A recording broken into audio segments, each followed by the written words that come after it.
آپ اکیلے اپنی چارپائی پہ بستر کے اندر منہ دے کے بھی درد سے کہیں گے نا معاف کر دے تو وہ تو مہربانی بڑا ہے۔ میرے نبی پاک صلی اللہ علیہ وسلم مثال دیتے ہیں، فرمایا ایک آدمی صحرا میں جا رہا، صحابہ سے حضور خطاب کر رہے ہیں، فرمایا ایک آدمی صحرا میں جا رہا تھا، اس نے اپنی اونٹنی پہ کھانا پانی پیسے ہر چیز رکھی ہوئی تھی، صحرا تھا بہت بڑا، درمیان صحرا کے گیا تو تھوڑا سا سستانے کے لیے آرام کرنے کے لیے اونٹنی سے نیچے اترا۔ اب اس نے اونٹنی کی لگام اونٹنی کی نکیل اپنے سرہانے کے نیچے رکھی، ہاتھ کے ساتھ پکڑی اور سو گیا۔ تھوڑی ہی دیر کے بعد جب اس کی آنکھ کھلی تو دیکھا اونٹنی غائب ہے۔ صحرا میں وہ پیدل نہ آگے جا سکتا ہے نہ پیچھے جا سکتا ہے، نہ دائیں نہ بائیں، کھانے کو روٹی نہیں، پینے کو پانی کا قطرہ نہیں، تھوڑا ادھر بھاگا ادھر بھاگا، تھک گیا۔ کریم محبوب فرماتے ہیں وہ پوری طرح نڈھال ہو گیا اور مایوس ہو گیا، معاذ اللہ، مایوس ہو کے دوبارہ اسی جگہ آ کے لیٹ گیا جہاں پہلے لیٹا تھا، انتظار کرنے لگا کہ اب موت ہی آئے گی، آخری وقت ہے، اب نہ میں پیدل یہ صحرا کراس کر سکتا ہوں، نہ پیچھے جا سکتا ہوں، نہ کھانا ہے نہ پانی ہے، سوائے موت کے کوئی سہارا نہیں۔ حضور فرماتے ہیں وہ رستے میں دوبارہ لیٹ گیا، اچانک اس نے رخ بدلا تو اونٹنی سامنے کھڑی تھی۔ حضور نے صحابہ سے پوچھا بتاؤ نا اسے بھلا کتنی کو خوشی ہوگی؟ یا رسول اللہ جی سے نئی زندگی مل گئی ہے۔ آپ دیکھیں نا سارے ڈاکٹروں نے کہہ دیا کہ اس کے تو گردے معدہ جگر ہر چیز ختم ہے، گھر لے جاؤ خدمت کرو، ہر طرف پریشانی ہے۔ وہ بندہ بھی سمجھ گیا ہے کہ آخری وقت آ گیا، کل جاؤں پرسوں جاؤں، تیاری ہو گئی، سب لوگ آ گئے، باہر والے بھی آ گئے، یہ ماحول ایک عجیب رنگ اختیار کر گیا۔ اچانک ایک ڈاکٹر نے آ کے کہا نہیں نہیں غلطی لگ گئی تھی۔ مجھے بتائیے انداز کیا ہوتا ہے؟ بغیر دوائی کے بندہ اٹھ کے کھڑا نہیں ہو جاتا، او میں تو بچ گیا ہوں۔ نبی پاک صلی اللہ علیہ وسلم فرمانے لگے اس کی اونٹنی مل گئی، بتاؤ بھلا اسے کتنی خوشی ہوگی؟ یا رسول اللہ وہ تو دوبارہ دنیا میں آ گیا۔ حضور فرمانے لگے اسے کچھ بھی خوشی نہیں ہوئی۔ جب کوئی رب کا گناہگار بندہ آ کے توبہ کرتا ہے، رب کو اس سے کئی گنا زیادہ خوشی ہوتی ہے۔ میرا بندہ آ گیا ہے، میرا بندہ آ گیا ہے، میرے گھر آ گیا۔ اس نے آنسو بہائے ہیں، اس نے کہا اللہ میں تیرا ہی ہوں، تیرا ہی رزق کھاتا ہوں، تیری ہی زمین پہ رہتا ہوں، تیرے نام سے میری سانسیں چلتی ہیں۔ وہ آ گیا۔ فرمایا اس اونٹنی والے سے زیادہ رب کو خوشی ہوتی ہے جب گناہگار آ کے توبہ کرتا ہے۔ گناہگاروں کے آنسو اس کی بارگاہ میں بڑے مقبول ہیں، لیکن ہم رسم ادا کرتے ہیں، توبہ نہیں کرتے۔ ہم اپنے آپ کے ساتھ دھوکہ کرتے ہیں، جھوٹ بولتے ہیں۔ اللہ تبارک و تعالی اپنے بندوں کے حق میں رحمت والے فیصلے کرتا ہے، درگزر والا معاملہ فرماتا ہے۔ جگہ جگہ قرآن مجید میں اللہ تعالیٰ نے اپنے بندوں پر رحمت کرنے کا ذکر فرمایا ہے۔ ان اللہ یغفر الذنوب جمیعا، فرمایا بے شک رب تمہارے سارے ہی گناہ معاف فرما دے گا، تم نا امید نہ ہونا، وہ معاف کر دے گا تمہیں۔ قرآن مجید میں فرمایا ان اللہ بالناس لرؤوف الرحیم، بے شک اللہ اپنے بندوں پر بڑا ہی مہربان اور نہایت ہی رحم کرنے والا، رؤوف اور رحیم ہے، بڑا مہربان ہے، کرم فرماتا ہے۔ اللہ تعالیٰ اپنے بندوں سے بڑا جلد راضی ہو جاتا ہے۔ ماں پیار کرتی ہے اپنے بچے سے، لیکن وہ ناراض بھی ہو جاتی ہے بعض چیزوں پہ، بعض معاملات اس کا دل بھی دکھاتے ہیں، بعض جگہ وہ رو کے یہ بھی کہتی ہے کہ تو نے میری محبت کا کوئی نتیجہ نہیں مجھے دیا، میری ساری کمائی تو نے ضائع کر دی۔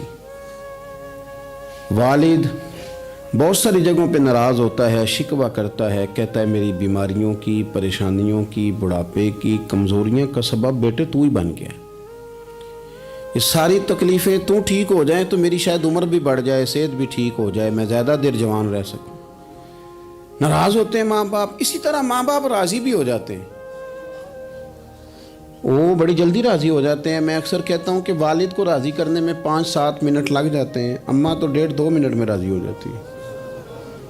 ابا جی کو 5-7 منٹ لگتے ہیں، کئی دفعہ کہنا پڑتا ہے، کوئی دلائل دینے پڑتے ہیں، لیکن والدہ کے لیے تو کچھ بھی نہیں، آپ نیرا جا کے پیروں میں بیٹھ ہی جائیں، کچھ بھی نہ کریں، آپ پورا روئیں نہ رونے والا منہ ہی بن جائے تو اماں تو نرم ہی نرم ہے، جس وقت جو مرضی آپ کرا لیں ہو گیا۔ اللہ تبارک و تعالیٰ بلا مثال و بلا تشبیہ سمجھانے کے لیے عرض کرتا ہوں، اللہ بھی بعض معاملات میں اپنے بندوں سے ناراض ہو جاتا ہے۔ وہ کہتا ہے میں تکبر کرنے والوں کو پسند نہیں کرتا، وہ کہتا ہے فسادی پسند نہیں ہے، وہ فرماتا ہے کہ راہوں میں کجی کرنے والے پسند نہیں ہیں، وہ فرماتا ہے کہ بدعہدیاں کرو گے تو میں صبح قیامت تم سے سوالات کروں گا۔ اللہ تبارک و تعالیٰ بہت ساری چیزوں کو ناپسند کرتا ہے، ناراض ہو جاتا ہے۔ بلکہ نبی پاک صلی اللہ تعالیٰ علیہ وسلم نے فرمایا تم بات کرتے کرتے کوئی ایسا جملہ بول دیتے ہو کہ رب اتنا ناراض ہوتا ہے کہ تمہیں پتہ بھی نہیں ہوتا، تمہارے لیے جہنم کا فیصلہ کر دیتا ہے۔ اس لیے پہلے تولو پھر بولو، خود اپنے لفظوں کی تو تم پہرے داری کرو نا کہ میں کیا کہہ رہا ہوں۔ اور حضور یہ بھی فرماتے ہیں کہ اس کا دوسرا پہلو بھی ہے، بعض اوقات تم بات کرتے ایسا جملہ کہتے ہو وہ اتنا راضی ہوتا ہے کہ تمہارے لیے جنت کا فیصلہ فرما دیتا ہے۔ ان کاموں کی طرف بڑے جن سے اللہ راضی ہوتا ہے۔ میرے نبی پاک صلی اللہ تعالیٰ علیہ وآلہ وسلم نے ارشاد فرمایا، بعض احادیث میں لفظ یہ ہیں کہ اللہ اپنے بندوں کو دیکھ کے مسکراتا ہے جو اس کی شان کے لائق ہے۔ جس ترتیب سے ہم مسکراتے ہیں، جس ترتیب سے ہم روتے ہیں، جس ترتیب سے ہم کسی بات کا اظہار تشکر کرتے ہیں، خدا ان باتوں سے پاک ہے۔ اب بہت ساری حدیثوں میں آیا کہ وہ مسکراتا ہے، تو کیا مطلب ہے مسکرانے کا؟ تو علماء تفسیر نے لکھا ہے مسکرانے کا مطلب یہ ہے کہ وہ بڑا ہی راضی ہوتا ہے اپنے بندے سے، بڑا راضی ہوتا ہے، یہ مطلب ہے۔ ایک تو مسکرانے کا مطلب یہ کہ وہ بڑا راضی ہو گیا، وہ مسکرا دیا اپنے بندے پہ۔ اور ایک اس کا معنی خود نبی پاک صلی اللہ تعالیٰ علیہ وسلم نے بیان فرمایا۔ مسند امام احمد بن حنبل میں حدیث ہے، حضور سید عالم علیہ السلام سے صحابہ نے پوچھا یا رسول اللہ شہید تو بڑے لوگ ہوتے ہیں، شہیدوں میں افضل کون ہے؟ تو اللہ کے حبیب علیہ السلام فرمانے لگے وہ والا بندہ جو ڈٹ گیا تھا کافروں کے مقابلے میں، وہ ہلا نہیں، پوری طرح ڈٹ کے جو لڑا وہ شہداء میں افضل ہے۔ حضور فرماتے ہیں وہ جنت کے بالا خانوں میں سیر کرے گا اور رب اسے دیکھ کے مسکرائے گا، رب اسے دیکھ کے مسکرائے گا، اللہ تعالیٰ مسکراتا ہے اسے دیکھ کے۔ اور اگلے جملے میں حضور نے وضاحت کر دی، فرمایا جب رب دنیا میں کسی پر مسکراتا ہے نا تو اس کا معنی یہ ہے کہ قیامت میں پھر اللہ اسے حساب کوئی نہیں لے گا۔ جس پر اللہ دنیا میں مسکرا دیا اس سے کوئی حساب، تو وہ کام ڈھونڈنے چاہیے نا جس سے اللہ مسکرائے۔ چھوٹا بچہ بھی ناراض نہ ہو تو وہ چیزیں وہ ڈھونڈتا ہے کہ اس کو کیا پسند ہے، چاکلیٹ لے جاؤں، فلاں چیز لے جاؤں، آئس کریم لے جاؤں۔ تو ایک بچے کے لیے، گھر کے لیے، سربراہ کے لیے اتنی محنت کرتے ہو تو وہ کام بھی ہمیں ڈھونڈ کے تلاش کرنے چاہیے نا جس سے رب راضی ہوتا ہے، اللہ راضی ہوتا ہے۔ بتاؤں وہ کون کون سے کام ہیں؟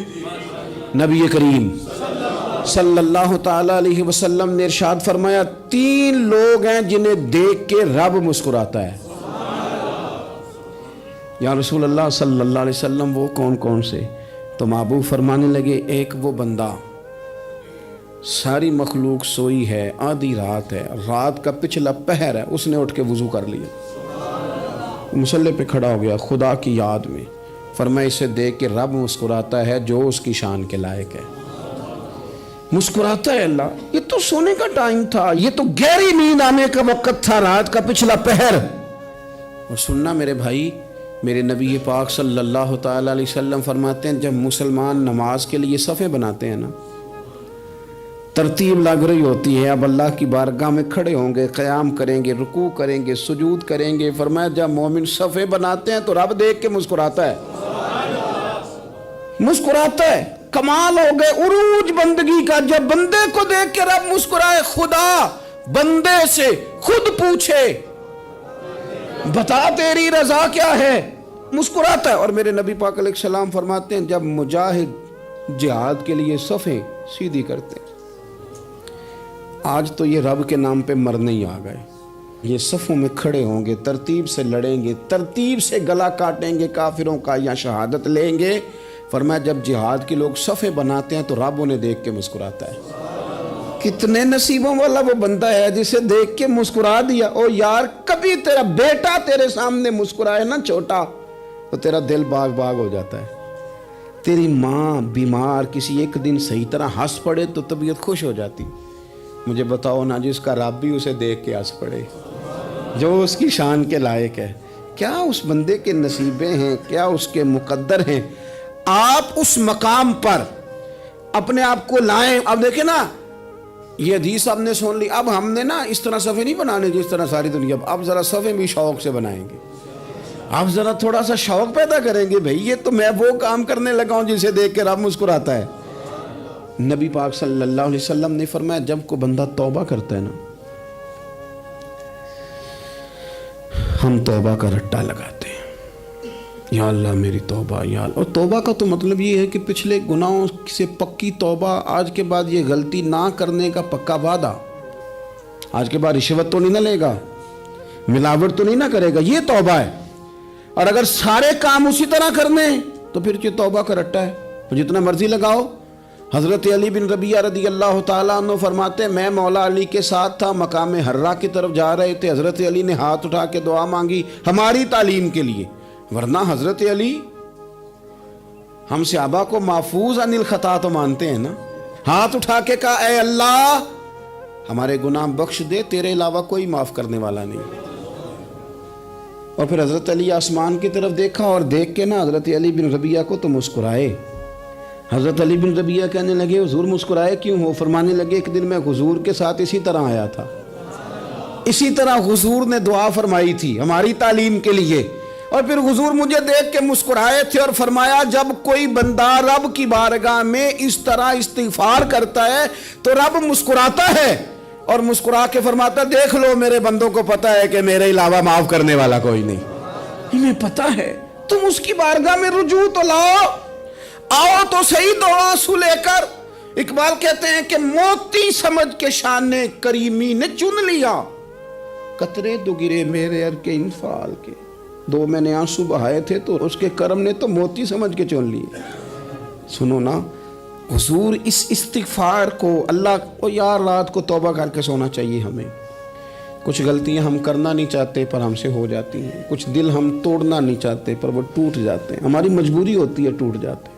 رات کو اس کی بارگاہ میں ہاتھ باندھ کے کشکول طلب دراز کر کے خوب استغفار پڑھنا چاہیے کہ مالک بندے ہیں نا کیا کریں, خدا را خیال کریں. دنیا روٹتی ہے تو روٹ جائے, رب رسول ناراض نہ ہونے پائیں, اس کا خیال کریں. حضور فرماتے ہیں وہ مسکراتا ہے, اسے خوشی ہوتی ہے جب کوئی اس کا بندہ اس کی طرف رجوع کرتا ہے. میرے عزیزو رسول پاک صلی اللہ تعالی علیہ وسلم نے ان لوگوں کے تذکرے کیے جنہیں دیکھ کے رب مسکراتا ہے.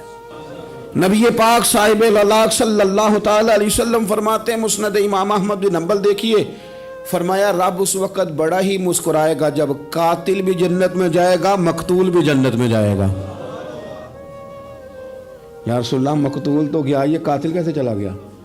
حضور فرماتے ہیں جائے گا, اور جائے گا اور رب مسکرائے گا جو اس کی شان کے لائق ہے.